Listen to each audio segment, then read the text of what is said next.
4 leituras.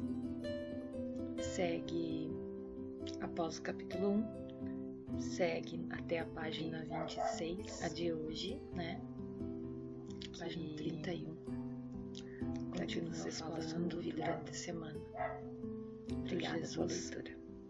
E o porquê ele estava com esse destino, na verdade. Capítulo 2. Um príncipe no caos. Por que Jesus foi um carpinteiro? Sua profissão de carpinteiro foi planejada? Subtítulo. Por que Jesus foi um carpinteiro? Eu me fiz diversas vezes essa pergunta. Por que não foi um agricultor, um pastor de ovelhas ou um mestre da lei? Se tudo na vida foi planejado, seria sua profissão um puro acaso do destino? Certamente não. Será que ele se tornou um carpinteiro apenas porque essa profissão era humilde e despojada de grandes privilégios sociais? Mateus capítulo 13, versículo 55. Depois de pensar em tudo que Jesus viveu, depois de analisar sua história detalhadamente, fiquei impressionado e profundamente comovido com as conclusões a que cheguei. Ele foi um carpinteiro porque iria morrer com as mesmas ferramentas com as quais sempre trabalhava. Quem suportaria trabalhar com as mesmas armas que um dia o destruiriam?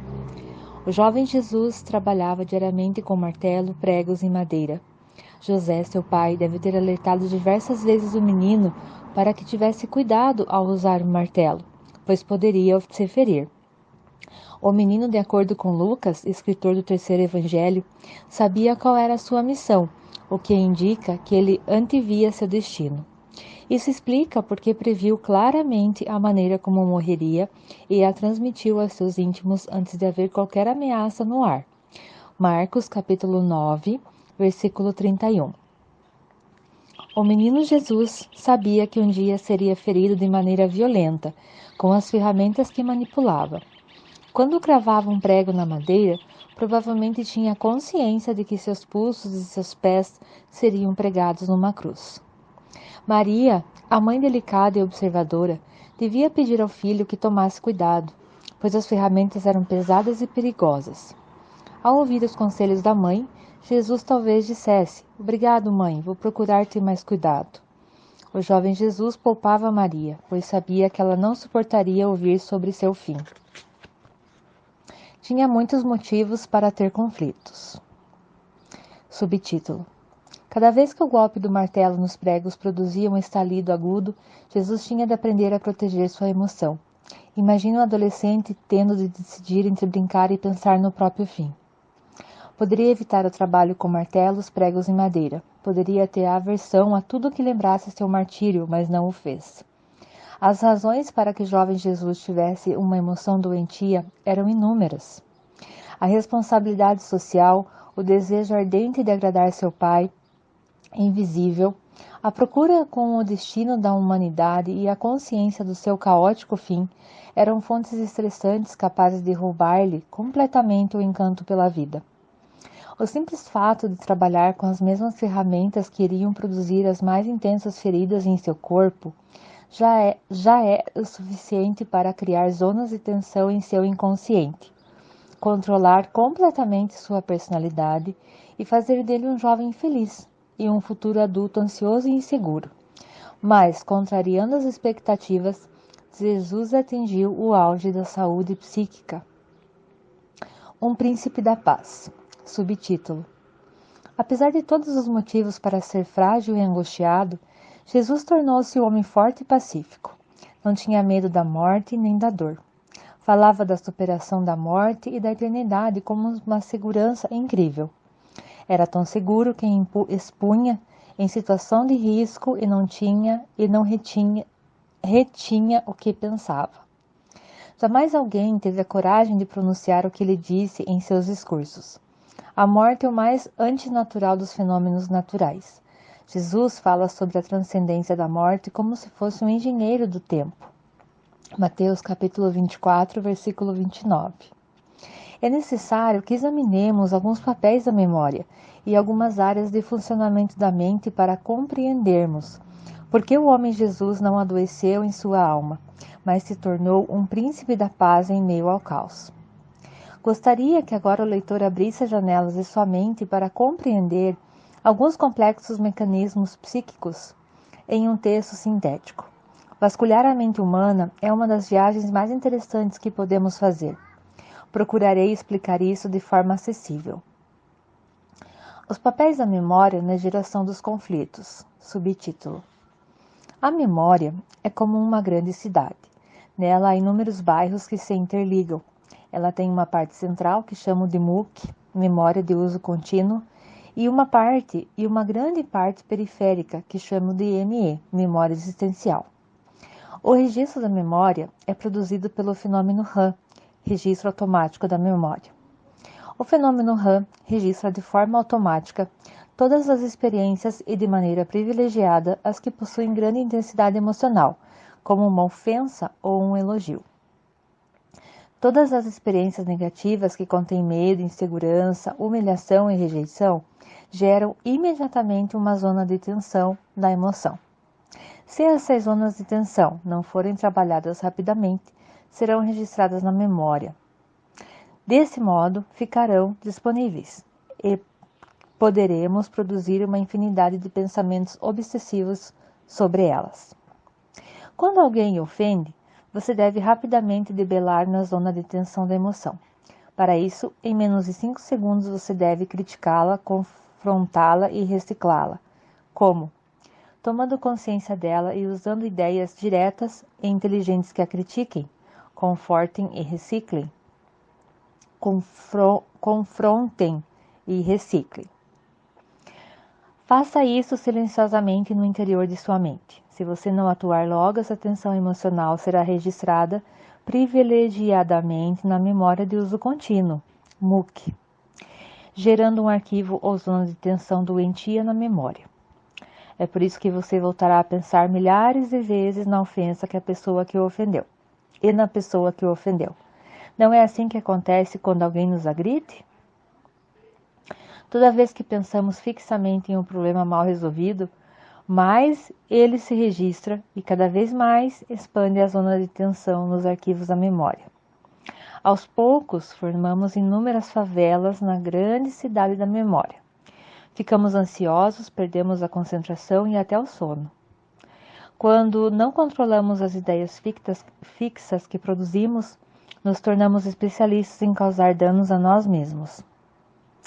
Com o passar dos dias ou meses, talvez nos lembremos dos problemas que tivemos, mas eles não foram embora. Para onde eles foram? Deixaram os terrenos conscientes da memória de uso contínuo, MUC, e foram para os terrenos inconscientes da memória existencial, ME. Ou seja, deixaram o centro da memória e foram para a periferia.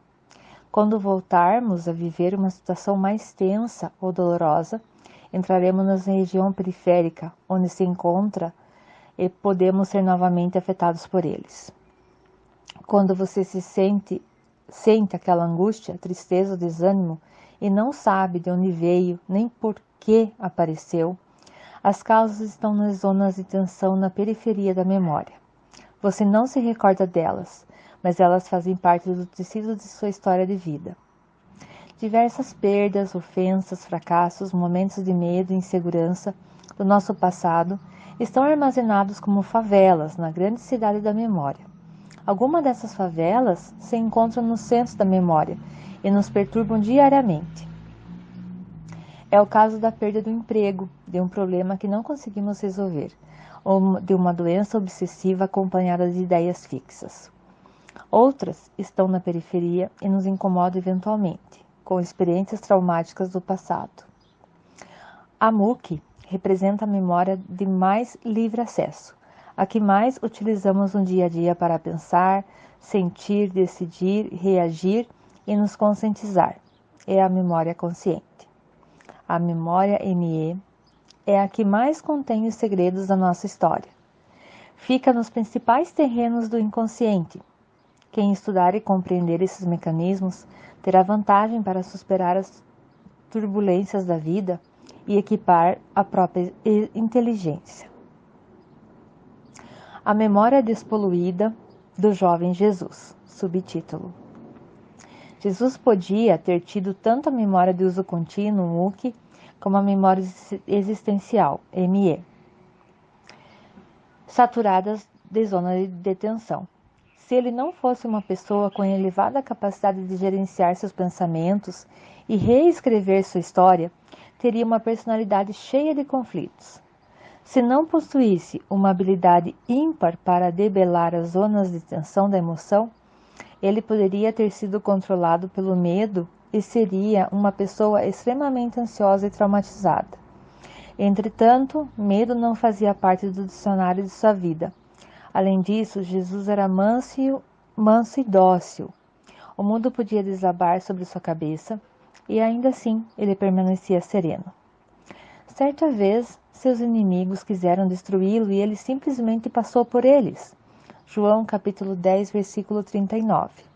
Em outro momento, os discípulos que sabiam lidar com o mar estavam apavorados por causa de uma tempestade. O que fazia Jesus nessa hora? Estava dormindo. O mestre da vida conseguia dormir tranquilamente num barco prestes a dar a pique. Mateus capítulo 8, versículo 24. Há pessoas que ficam bloqueadas intelectualmente depois que sofrem uma experiência traumática, como um acidente, uma perda de um emprego, uma humilhação pública, uma separação. As zonas de tensão da emoção se tornam grandes zonas de tensão da memória. É possível apagar ou deletar a memória? Não. A memória só pode ser reescrita ou reeditada, mas nunca acabada, a não ser que surja um tumor cerebral, uma doença degenerativa, um traumatismo craniano. Portanto, depois de registradas as zonas de tensão, a única coisa a ser feita é reescrever a memória com coragem e determinação. Jesus evitava o registro doentio de sua memória, escolhia o caminho mais inteligente. É muito mais fácil não criar inimigos do que reescrevê-los nos labirintos de sua memória. Não há regressão pura ao passado. Subtítulo: Quais são as zonas da memória que controlam você? E que andar do grande edifício de seu passado seu elevador ficou parado? Precisamos ir até esse andar. Entretanto, temos que saber que não há regressão pura ao passado.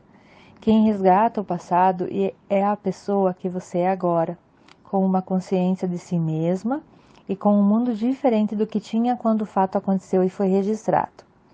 Portanto, quando você toma o elevador e volta ao passado, retorna com a consciência do presente e provavelmente com melhores condições para reinterpretar as experiências antigas e reescrevê-las.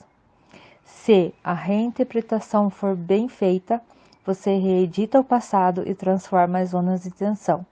Assim, você deixa de ser vítima de sua história.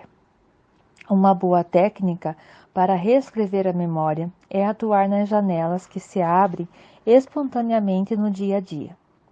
Da próxima vez que, por causa de um acontecimento, você ficar tenso, irritado, intransigente e frustrado, faça o que chamo de stop introspectivo. Pare e pense. Não se julgue nem se culpe. Aproveite o momento. Saiba que com o estímulo externo, você abriu algumas janelas doentias e agora terá uma excelente oportunidade de reeditá-las. Assim, pouco a pouco, você está livre para pensar e sentir. Não há liberdade, mesmo nas sociedades democráticas, que não formam livres dentro de nós mesmos. O grande paradoxo das sociedades politicamente democráticas é que o ser humano, apesar de ser livre para expressar seus pensamentos, frequentemente vive um cárcere intelectual, livre por fora, mas prisioneiro por dentro.